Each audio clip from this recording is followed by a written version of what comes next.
Hello everyone, welcome back to my channel and thank you so much for being here today. Well, today's video is gonna be my September, October, November wrap-ups. And if you've been waiting for my videos, thank you so much. It means the world to me.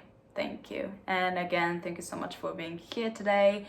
And I'm so glad to be back here. I'm so ready to talk about the books that I read in September, October, November. Well, it's already December and I hope it isn't too late to talk about those books. Yeah, so let's get started. So in September, I read 3 Jane Austen books, Emma, Northanger Abbey, and Persuasion. And then 2 more books, so 5 books in total. So Emma by Jane Austen. It's quite obvious now. So as you know, I love Jane Austen. I love her books, I love her work. And Emma is one of my ultimate favorite books of all time. So like it's like Pride and Prejudice. So it's not really only about Jane Austen, like it's really all-time favorite books. And so I love Emma. And like the best part of Emma, like, you know, Emma is such a great story and it's so funny actually. And I think like every time I read this book, I can kind of learn something new. Not new, like more like I can realize something that I want to keep in my mind, I guess. Yeah. So like there are like a few passages that I really loved. So you must be the best judge of your own happiness. Yeah, you want to keep that in your mind too, right? I love Jane Austen, and it's really about like the society at the time is and women's, you know, role in the society. Like you can really learn a lot of things. So yeah, that's why I love Jane Austen. Anyway, so the next one. Okay, so Northanger Abbey by Jane Austen. Well, it was such a fun read, and I suppose it's quite a short and a fast-paced story compared to other Jane Austen books. And the story is basically about a 70-year-old girl, Catherine, and who loves gothic novels, and you know, she's so naive and away from her family for the first time, like making new friends. It's a funny and a fast-paced and a charming story, and I loved it. Okay, so the next one is Persuasion by Jane Austen. And Persuasion, the story is basically about the second chance love story between Anne Elliot and Captain Frederick Wentworth. Honestly, second chance love is not my cup of tea. Okay, so editing memory here. Well, in the video I kept saying that second chance romance is not my cup of tea, and that was it. So here, I just want to make sure that what I wanted to say was second chance romance is not my favorite trope, and Persuasion is actually my least favorite Jane Austen book. But still, Jane Austen wrote the book, and I think it's really great story. You know, it's just not my favorite, you know. So the next one is Beach Read by Emily Henry. And I really loved Book Lovers by same author. This book is the second one I read from her work. And the story is basically about Genuinely Andrews and Augustus Everett, like 2 novel authors. Yeah. Augustus Everett is an acclaimed author of literary fiction. Genuinely Andrews writes best-selling romance. When she pens a happily ever after, he kills off his entire cast. They are polar opposites. In fact, the only thing they have in common is that for the next 3 months, they are living in neighboring beach houses, broke and bogged down with writer's block. Then one hazy evening, one thing leads to another, and they strike a deal designed to force them out of their creative ruts. Augustus will spend the summer writing something happy, and genuinely will pen the next great American novel.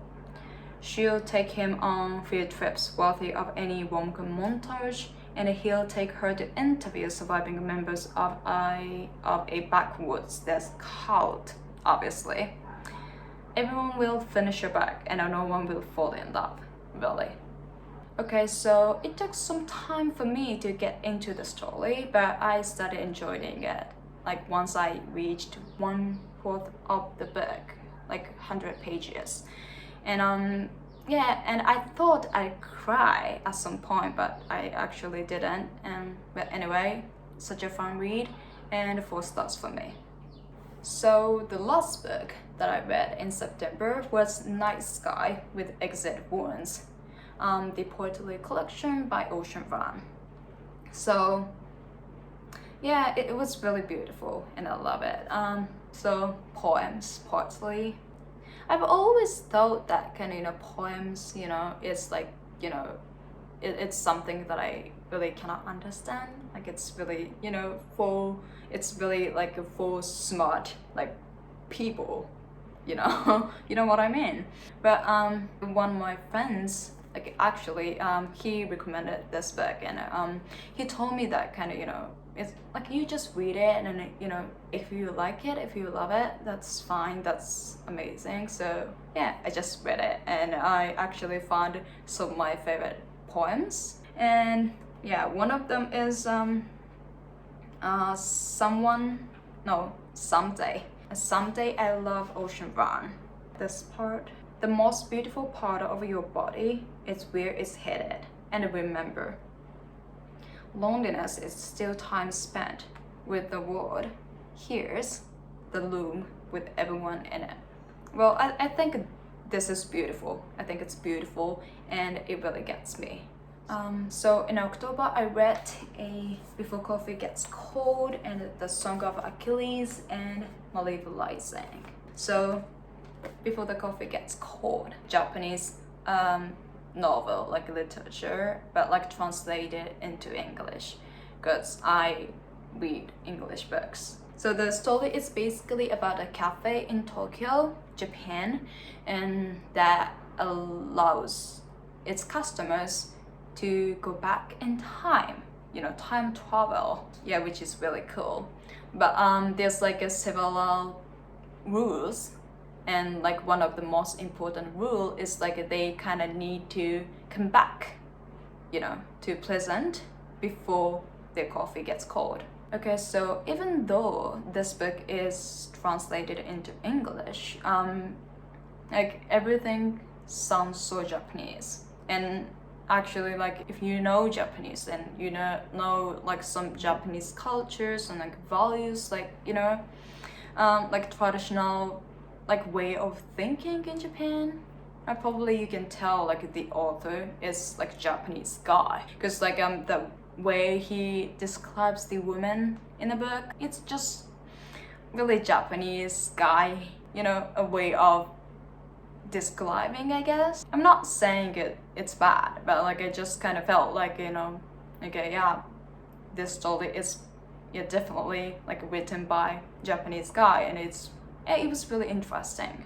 Well, anyway, the story is actually really comforting and really cozy kind of story, and I think you want to read this book in winter, like under your blanket on your bed, and yeah, it's just cozy, comfy, with the candles, and I think it's really nice. Okay, so the next one is The Song of Achilles by Madeline Miller, and everyone knows this book, I know that, and I finally read it this year in October, and I'm so glad that I did. I'm so happy that I read this book.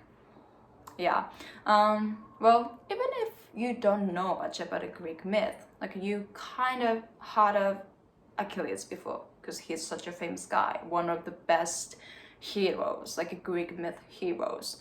And I myself didn't know much about a Greek myth. Honestly, I didn't like I wasn't really interested in it before, but like this book completely changed that.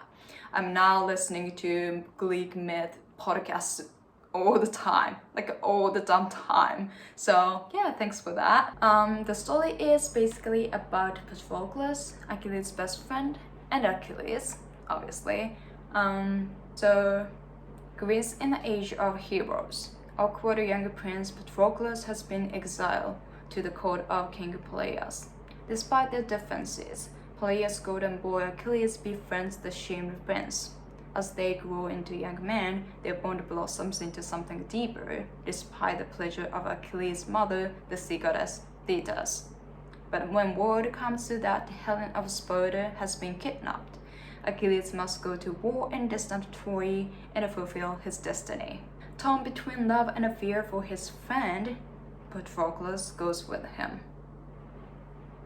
Well, so Achilles had to go to the war, to get fame, to fulfill his destiny, because, he's fucking a hero. His dad is just like, king and a hero, and his mother is goddess, like fucking goddess.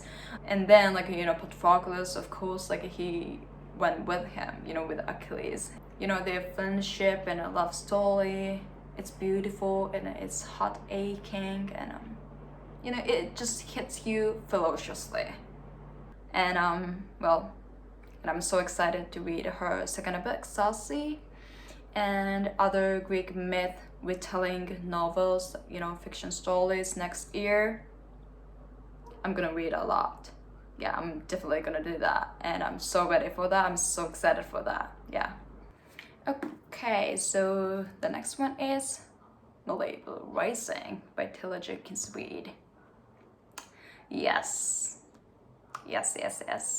Okay, so the story is basically about four siblings who are famous and because they are the kids of legendary famous singer-songwriter Mick River. Their dad is just fucking famous.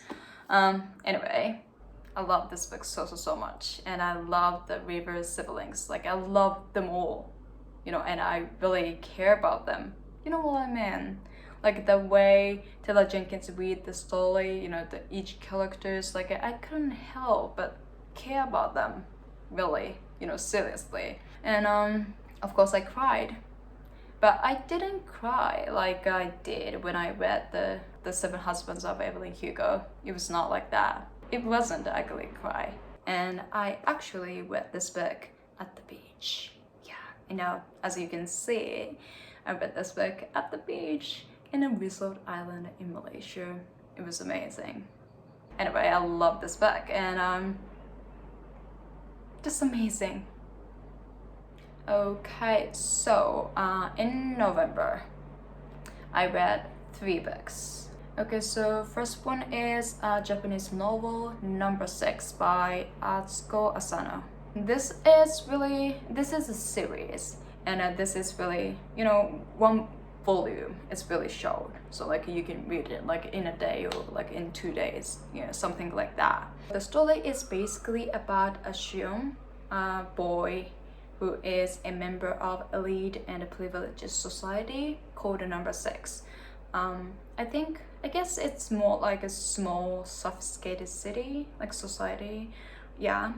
Anyway, one day he met an infamous prisoner, Nesmi. His name is Nesmi, and then like he literally helped him.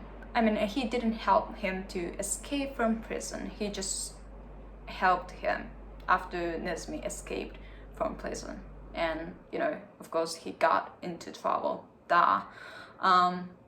So like his life completely changed. Like his life turned upside down. So Nesmi running away, and like Shion helping him, and also like getting into trouble. Yeah, it's like a dystopian sci-fi story, and I really love this series. When I was like 12, and I just like couldn't put down the books. Like I kept reading all night, even when I had a school next day. I really love this book. So I think like this dystopian sci-fi books have like holds a special place in my heart. And I don't know what made me want to reread this series actually, but like I really wanted to. So, and I didn't remember the details of the story, but like I recall the excitement of reading this series once I started it, and I really enjoyed it, and I can't wait to read the second volume. And the next one is a memoir. I'm Glad My Mom Died by Jennette McCurdy. Well, it was truly hard-hitting, heartbreaking, and incredible memoir. Well, I didn't watch iCarly and the Summer Academy when I was a kid. Well, I mean, I kind of did watch like some of the episodes, but like I didn't really follow like the whole episodes, whole show. So, but like of course I did know of Jennette McCurdy as a like kid actress in the United States, but like you know that's pretty much it. And until I read this book, I didn't know like how stressful, how crazy, how insane a kid actor's life is. Like I didn't know about. Of course, I'm not kid actress. Like I wasn't. So in this memoir, like she talked about her toxic relationship with her mom and her mental health, eating disorders, and it's just so heart-aching and but incredible. It's an amazing memoir, and I'm so glad that I read this memoir. Okay, so the last book that I'm going to talk about in this video is Daisy Jones and the Six by Taylor Jenkins Reid. Yes, I love Taylor Jenkins Reid. I love her little universe. I love Evelyn Hugo. I love Malibu Rising. I love Daisy Jones and the Six. And I haven't read Kelly Soda Is Back yet, but I'm definitely gonna read that as soon as possible because I'm definitely gonna love that. So Daisy is a girl coming of age in LA in the late 60s, sneaking into clubs on the Sunset Strip, sleeping with rock stars, and dreaming of singing at the Whiskey A Go-Go. Her voice is getting noticed, and she has the kind of heat-filled beauty that makes people do crazy things. Also getting noticed is the Six, a band led by the brooding Billy Dunn. On the eve of their first tour, his girlfriend, Camilla, finds out she's pregnant, and with the pressure of impending fatherhood and fame, Billy goes a little wild on the road. Daisy and Billy cross paths when a producer realizes that the key to supercharged success is to put the two together. What happens next will become the stuff of a legend. Okay, so I'm now like 113% sure that I'm gonna love whatever Taylor Jenkins Reid did write in the past and will write in the future. I'm definitely gonna love them all. Yeah, and I seriously love this book so much. I love pretty much all the characters in it. I love Daisy, I love Karen, she's my favorite, and I love Camilla too. They are so different, but like I love them all. Well, I wish I could just go to that Taylor Jenkins Reid little universe and you know listen to their songs on the radio, you know, see the band performing live. I wish I could, you know, scream the lyrics to all the songs at their tour. Like scream at the top of my lungs. I really wish I could. Okay, so that's it. This is it. I haven't posted anything for like 3 months, but like thank you so much for coming back here and watching this video. And hope you liked this video and hope to see you in the next one. Bye.